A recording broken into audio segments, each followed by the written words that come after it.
السلام علیکم ناظرین، آپ دیکھتے ہیں ہم ہمیشہ سوشل ایشوز پہ بات کرتے ہوتے ہیں. معاشرے کی بہت سی بیٹیاں ہمارے پاس آتی ہیں اور ان کے مسائل کو ہم آپ لوگوں تک پہنچاتے ہیں. کبھی کبھار ایسے لوگ بھی آتے ہیں جو کہ کافی پریشان حالت میں ہوتے ہیں.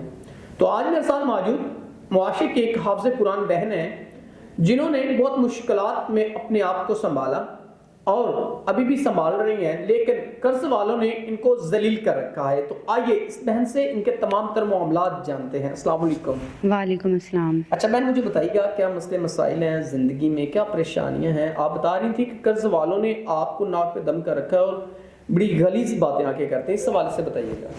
جی، پہلی بات تو میں حافظ قرآن ہوں اور میرے ماں باپ نہیں تھے اس دنیا میں رہے. اس کے بعد میرے ایک بھائی تھے، وہ بھی کافی بیمار ہو گئے اور میں نے قرض لے کے جیسے کیسے علاج کروانے کی کوشش کی، مگر وہ اس دنیا میں نہیں رہے. آپ نے قرض لے کے علاج کروایا تھا؟ جی، کچھ میں نے قرض لیا ہوا تھا، کچھ میرے بھائی نے پہلے لیا ہوا تھا اور وہ قرض کافی حد تک ہمارے سر پہ چڑھ گیا تھا. تو قرض سر پہ چڑھ گیا علاج کے لیے یا بھائی نے جو بھی لیا تھا، تو اب کیسے سارا نظام مینج کرتی ہیں؟ تو قرض والے کیا کہتے ہیں آپ کو؟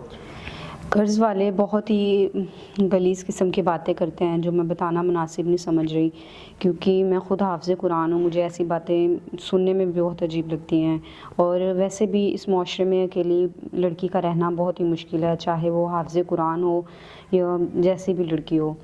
اور وہ آ کے ایسی ایسی باتیں کرتے ہیں، یا ہمارا قرض دو یا ہمارے ساتھ چلو، ہم پیسے تمہیں معاف کر دیں گے.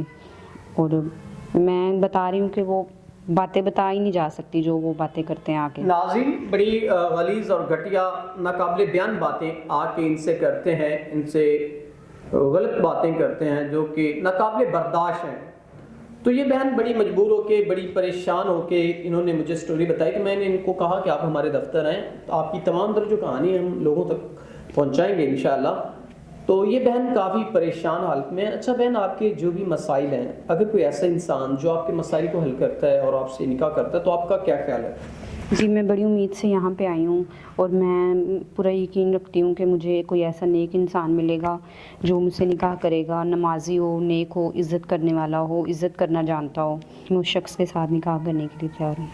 ناظرین، کوئی ایسا انسان جو ان کو تحفظ دے، ان کی عزت کرے، تو یہ اس شخص سے نکاح کے لیے تیار ہے. اس میں بہن عمر کا کوئی مسئلہ نہیں ہے، اگر کوئی آپ کو باہر لے جانا چاہے پھر بھی کوئی مسئلہ نہیں ہے؟ نہیں، کوئی مسئلہ نہیں ہے، عمر کا بھی کوئی مسئلہ نہیں ہے. ناظرین، کوئی ایسا انسان جو ان کے تمام تر معاملات زندگی جو یہ بتا چکی، اگر کوئی ان کو حل کر کے ان سے نکاح کرنا چاہتا ہے، تو یہ بہن اپنی عزت کو پاک رکھنا چاہتی ہیں، زنا گناہ نہیں کرنا چاہتی. نکاح کا پیغام دیا بہن نے، تو ہم امید کرتے ہیں کوئی نیک انسان ان سے نکاح کرے گا جو کہ اسلام کے مطابق زندگی گزارتا ہوگا. تو اسی کے ساتھ اپنے میزبان نواب احمد کو دیں اجازت. خدا حافظ.